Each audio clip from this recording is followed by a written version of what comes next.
Om Swastiastu, perkenalkan nama Tiang Made Wahyu Primantara dari PGSD 6A. Nah, dalam kesempatan kali ini saya akan menjelaskan tentang yaitu langkah dan teknik dalam bimbingan konseling. Nah, baik teman-teman, langsung saja. Nah, di sini ada langkah-langkah bimbingan konseling. Yang pertama, menentukan masalah. Nah, menentukan masalah itu dalam proses konseling dapat dilakukan terlebih dahulu melakukan identifikasi masalah. Nah, yang dialami oleh klien. Berdasarkan identifikasi masalah yang dialami, dapat diketahui bahwa siswa memiliki beberapa jenis masalah. Untuk menentukan masalah yang mana untuk dipecahkan harus menggunakan prinsip skala dan prioritas. Nah, yang selanjutnya ada pengumpulan data. Nah, pengumpulan data. Setelah ditetapkan masalah yang akan dibicarakan dalam konseling, selanjutnya adalah mengumpulkan data siswa yang bersangkutan. Nah, data siswa yang bersangkutan harus secara komprehensif atau menyeluruh. Nah, yang meliputi data diri, data orang tua, ayah, ibu, dan pendidikan, data kesehatan, dan data lingkungan. Nah, data-data siswa di atas dapat dikumpulkan dengan cara tes dan non-tes. Nah, pengumpulan data siswa dengan tes dapat mencakup tes kecerdasan atau IQ, tes hasil belajar, tes bakat, minat, dan yang lain-lain. Nah, pengumpulan data yang siswa yang secara non-tes biasanya observasi dan pengamatan. Nah, yang selanjutnya, analisis data. Data-data siswa yang telah dikumpulkan selanjutnya dianalisis. Data hasil tes bisa dianalisis secara kuantitatif dan hasil non-tes dapat dianalisis secara kuantitatif. Yang selanjutnya, diagnosis. Diagnosis merupakan usaha pembimbing atau konselor menetapkan latar belakang masalah atau faktor-faktor penyebab timbulnya masalah pada siswa atau klien. Misalnya, pada contoh di atas adalah pengembangan mencari faktor-faktor penyebab timbulnya masalah pada siswa, yakni faktor-faktor penyebab prestasi belajar siswa rendah dan dikucilkan dari pergaulan oleh teman-temannya. Nah, yang selanjutnya ada prognosis. Nah, setelah diketahui faktor-faktor penyebab timbulnya masalah pada siswa, selanjutnya pembimbing atau konselor menetapkan langkah-langkah bantuan yang akan diambil. Jenis bantuan apa yang bisa diberikan sesuai dengan masalah yang diketahui oleh siswa. Nah, yang selanjutnya ada terapi. Nah, terapi sini yaitu setelah ditetapkan jenis atau langkah-langkah pemberian bantuan, selanjutnya adalah melaksanakan jenis bantuan yang telah diterapkan.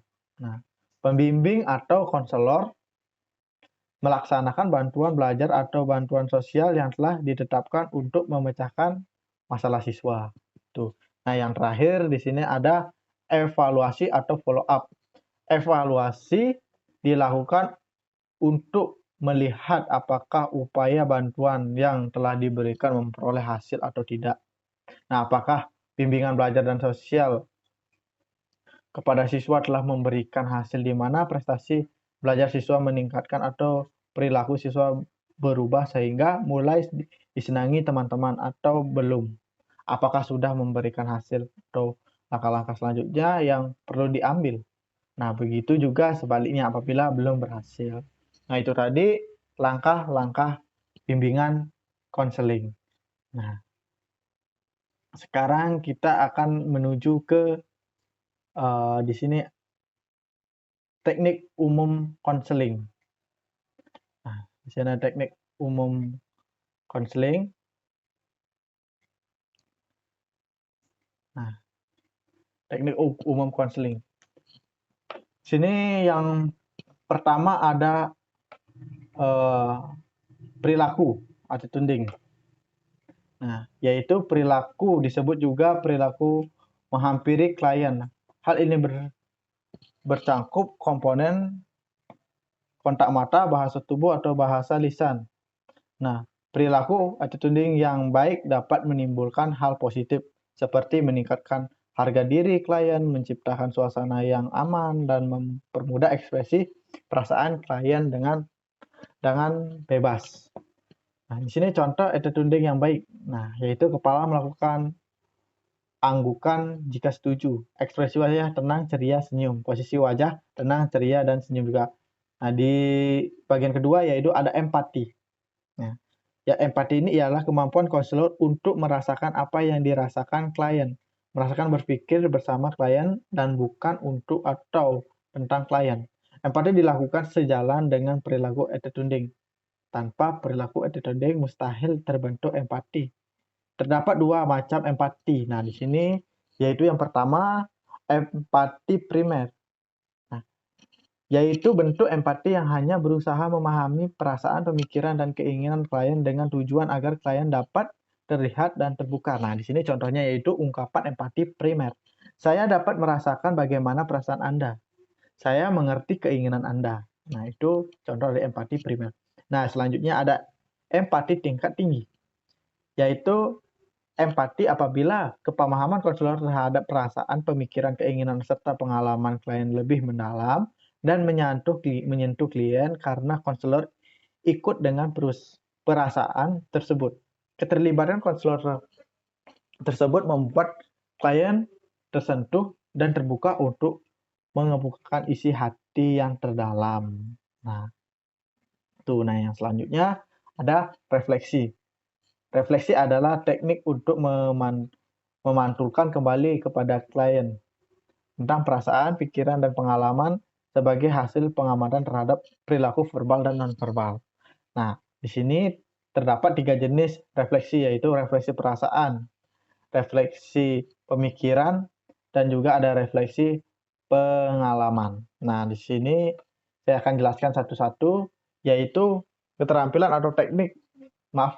Yang pertama ada refleksi perasaan, yaitu keterampilan atau teknik untuk dapat memantulkan perasaan klien sebagai hasil pengamatan terhadap perilaku verbal dan nonverbal klien. Nah, selanjutnya ada refleksi pikiran, yaitu teknik untuk memantulkan ide pikiran dan mendapatkan hasil pengamatan terhadap perilaku verbal dan nonverbal klien. Nah, yang terakhir ada refleksi pengalaman, yaitu teknik untuk memantulkan pengalaman-pengalaman klien sebagai hasil pengamatan nonverbal klien. Nah, di sini ada yang selanjutnya bagian keempat, yaitu eksplorasi. Nah, mungkin teman-teman di sini sudah tahu arti eksplorasi, yaitu eksplorasi adalah teknik untuk menggali perasaan, pikiran, dan pengamatan klien. Nah, hal ini penting dilakukan karena banyak klien menyimpan rahasia batin. Nah, menutup diri atau tidak maupun menemukan pendapat. Nah, di sini juga ada teknik ini memungkinkan klien untuk bebas berbicara tanpa rasa takut, tekanan, dan terancam.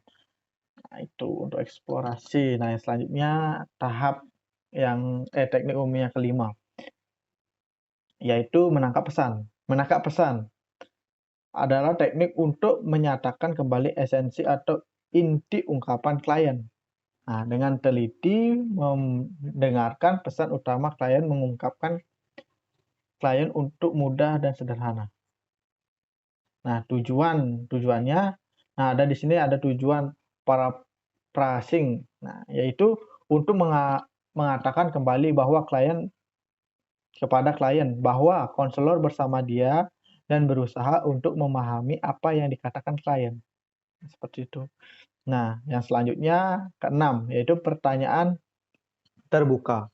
Yaitu teknik untuk memancing siswa agar mau berbicara, mengungkapkan perasaan, mengalami, dan pemikirannya.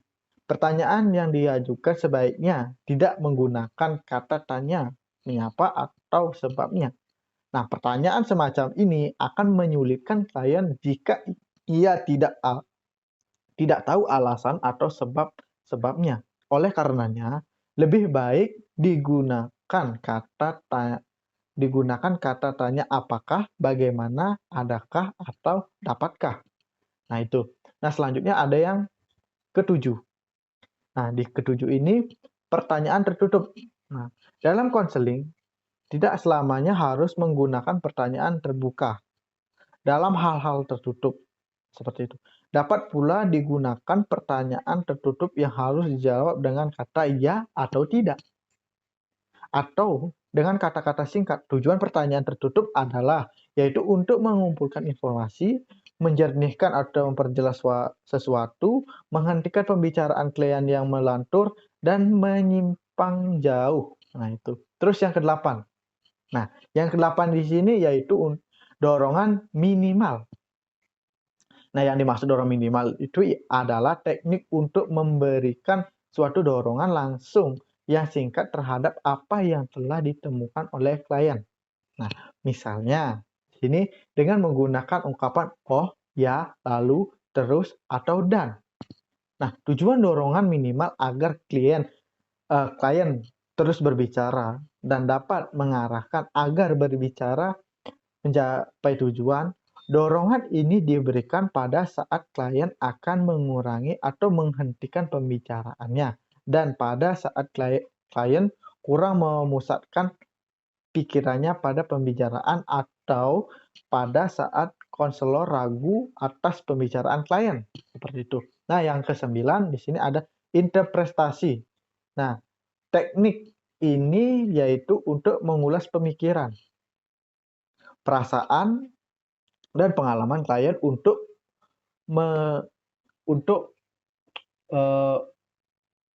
pandangan pada teori-teorinya. Nah, bukan pandangan subjek konselor. Hal ini bertujuan untuk memberikan rujukan pandangan agar klien mengerti dan berubah melalui pemahaman dari hasil rujukan baru tersebut. Oke. Nah, di sini ada yang 10. Nah, 10 mengarahkan. Nah, teknik mengarahkan ini yaitu teknik untuk mengajak dan mengarahkan klien melakukan sesuatu, misalnya menyuruh klien untuk bermain peran dengan konselor atau menghayalkan sesuatu. Nah, itu. Yang 11 atau yang terakhir, menyimpulkan sementara. Teknik ini yaitu teknik untuk menyimpulkan sementara pembicaraan sehingga arah pembicaraan semakin jelas. Nah, tujuan penyimpulan sementara adalah untuk memberikan kesempatan kepada klien untuk mengambil kilas balik dari hal-hal yang telah dibicarakan. Nah, yang kedua, misalnya menyimpulkan kemajuan hasil pembicaraan secara bertahap. Tuh. Nah, yang selanjutnya meningkatkan kualitas diskusi. Dan yang terakhir, mempertajam fokus pada wawancara konseling. Nah, itu tadi yang saya dapat jelaskan, teknik-tekniknya juga dan langkah-langkahnya. Nah, semoga bermanfaat. Apabila saya ada salah kata, saya mohon maaf. Dan saya akhiri dengan para Santi Santi, Santi, Santi Om.